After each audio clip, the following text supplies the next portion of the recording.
السلام عليكم ورحمة الله وبركاته. معاكم أبو مصطفى من قناتكم فيروس كلاب القاهرة. تحياتي ليكم، تحياتي الناس مشاركة معايا القناة، تحياتي لجميع مربين الكلاب واخوات الكلاب في مصر والوطن العربي. تحياتي للجميع، يا رب تكونوا بخير. رجعنا لكم من جديد بفيديو جديد.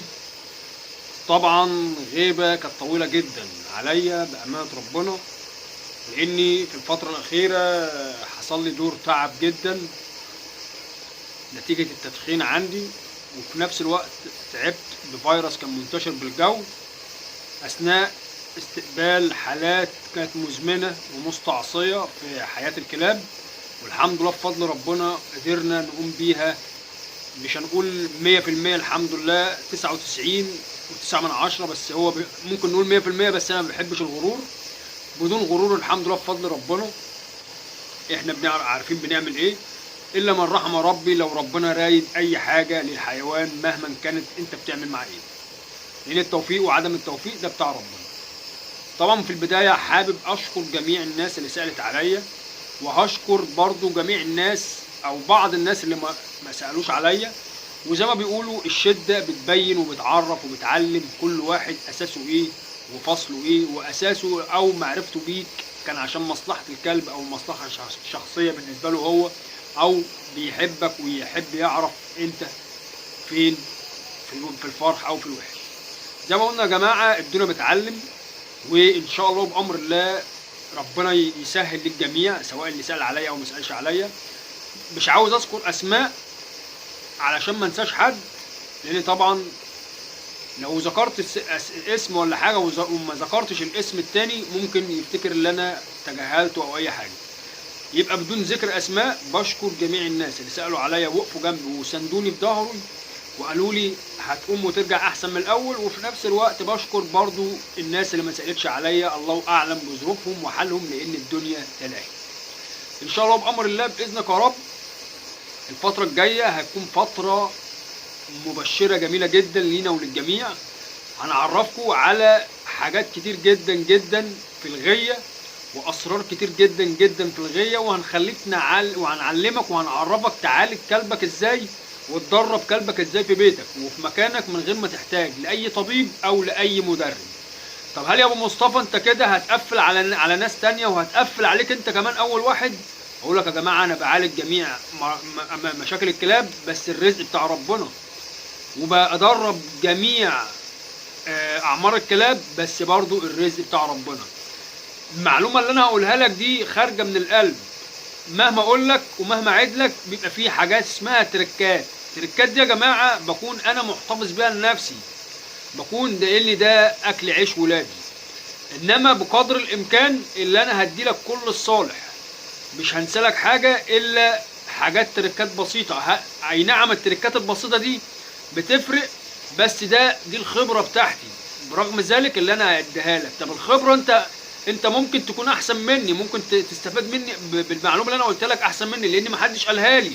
لو انت شغلت دماغك ونميت عقلك، يعني انا هدي لك الاساسيات تمام، وانت نمي براحتك، ده لو انت حابب تشتغل بنفس الثقافه بتاعتنا. بالنسبه للتدريب برضه هديك الاساسيات، ولو حابب تشتغل بنفس الثقافه بتاعتنا وتعرف كل حاجه عن التدريب وتنمي نفسك بنفسك هتكون افضل مني ومن غيري. كل اللي اقدر اقوله لكم يا جماعه ان شاء الله بامر الله الفتره الجايه هتكون فتره كويسه جدا جدا جدا للجميع، وان شاء الله بامر الله في حاجات كويسه هنتكلم عليها. في الفتره اللي فاتت ما حبيتش ان انا اظهر تاني على السوشيال ميديا الا لما اكون اكتملت التعافي، وفي نفس الوقت زي ما قلت لحضراتكم كنت ببص من بعيد خالص هشوف مين اللي بيسال عليا ومين اللي ما سالش عليا. هل هيكون في فتره حسابات؟ طبعا ده مش مبدأنا ولا شغلنا ولا نظامنا، ربنا يسهل للجميع. وهنبدأ صفحة مع الكل، تمام، صفحة بيضة مع الكل، واللي ذكرنا هنشيله فوق راسنا، واللي ما ذكرناش هنقول له الله يسهل لك والله اعلم بحالك. ان شاء الله بامر الله هيكون في سياسه جميله جدا مع الناس، وهنرد على جميع الاسئله في فيديوهات وحلقات. وكمان ان شاء الله بامر الله حلقات هتكون ضرب نار بامانه ربنا. تابعنا، لان كل ما انت عاوز تعرفه عن غايه الكلاب هيكون من منبركم من قناتكم المفضله فيروس كلاب القاهره. علشان كده ان شاء الله بامر الله اللي جاي احسن لينا وللجميع. واي حد يا جماعه وقع من عنده كلاب في الفتره اللي فاتت، ما احب اقول له ما تزعلش، لان انت مع عمرك ما هتكون سبب في اهمال روح الا من رحم ربي، لان في الاول وفي الاخر يا جماعه دي ارواح وصاحبها هو الخالق، هو اللي جابها وهو اللي خدها، لان هو صاحب الملك كله. احب اعرف الناس متشكر للناس كلها اللي زي ما قلت لحضراتكم، اللي سالوا عليا واللي ما سالوش عليا.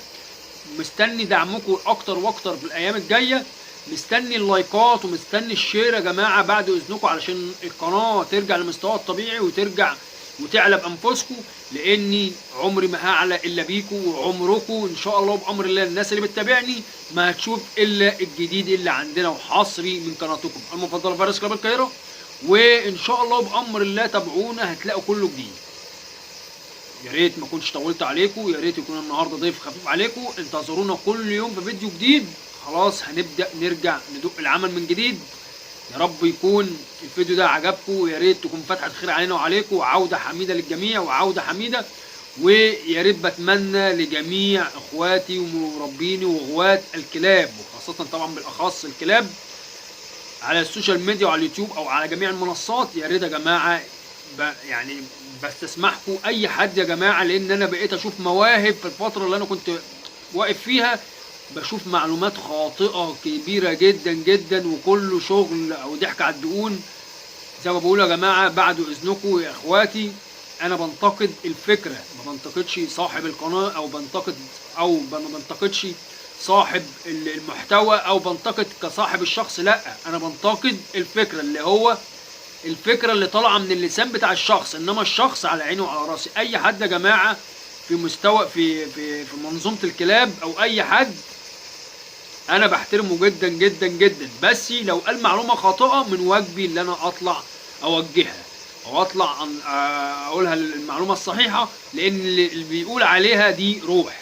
يا ريت يا جماعة قبل ما تقول اي معلومة تكونوا عارفين انتوا بتقولوا المعلومة دي لجميع الناس، وفي ناس بتتابعك. المعلومة اللي انت هتقولها دي لازم تكون خارجة من قلبك، ولازم تكون متيقن كل اليقين اللي هي تكون سليمة، لان مش واحد بس اللي هو هيعملها معاك او هيعملها بعديك اول ما لا، ده في الافات بيشوفوك وفي ملايين بتشوفك.